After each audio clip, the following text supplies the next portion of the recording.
What's that? A new Stardew Valley video? Wow, who knows what you might see in this video.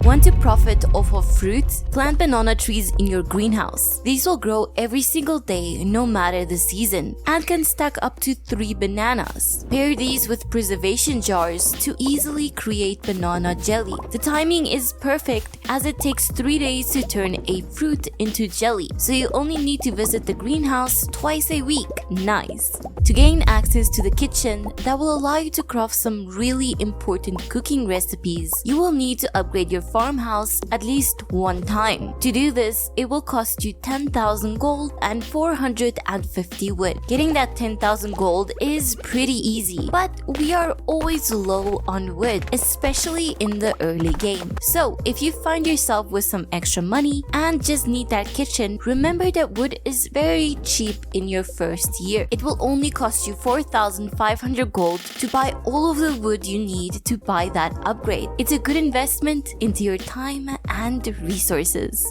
Did you know that one of the most efficient and profitable ways to make big money in this game is also the most time-consuming and brain-numbing? If you have no idea what I'm talking about, it's hops. Hops is that little crop that sells between 25 and 50 gold depending on the quality. But hops has a secret, a big, bad, dirty secret. Placing hops into a keg will cause something magical. Pale ale. Yes, you heard me. Beer, booze, the good stuff. Pale ale is special because it sells for 300 gold. That is a massive 1,200% increase on the value of hops. Set something like this up. 50 hop crops in garden pots. Hops reproduce each and every single day, so you will be here harvesting these often. Then set up 100 kegs to turn those hops into pale ale. The setup works like this. Harvest your 50 crops, then place those into half of your kegs. On the next day, harvest your hops again and place them into the other half of your kegs. Then on the third day, you can continue to harvest hops, but this time you will be collecting some pale ale while dropping fresh hops into those kegs. And this will repeat for infinity and beyond. You will be able to collect fresh pale ale every single day for the rest of time. This is more efficient than ancient fruit, but it takes much more effort. Is it worth it? I don't know, you tell me. If you do happen to use the beach farm, you might see these crates wash ashore on your farm. They are often filled with garbage that you don't need or want. But fear not, because these crates actually have levels. Higher level crates give better loot. To increase the level of these crates, just upgrade your farmhouse. The highest level crates can drop deluxe retaining soil, so this is definitely worth your effort.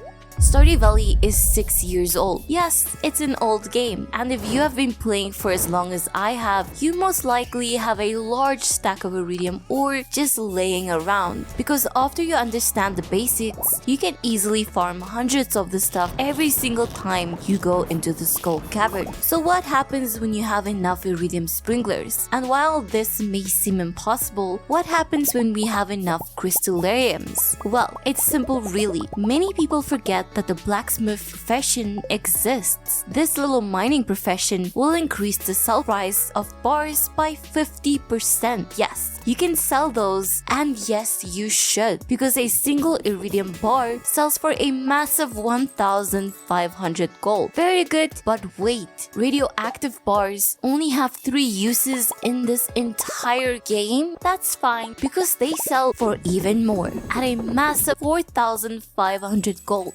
Yikes. Have you ever heard of the Thorns Ring? It's this great ring that will damage enemies when they damage you. The way the damage is calculated, you will need to have absolutely no defensive stats for it to do the most damage. So if you are planning on using this, unequip your boots and remove those crab shell rings. Then just walk around as an enemy beats you to a pulp. Don't forget to bring tons of food with you, because this method of defeating enemies is absolutely atrocious and you should never do this. Look at this. Look how long this is going to take. Finally, that one single purple slime is defeated.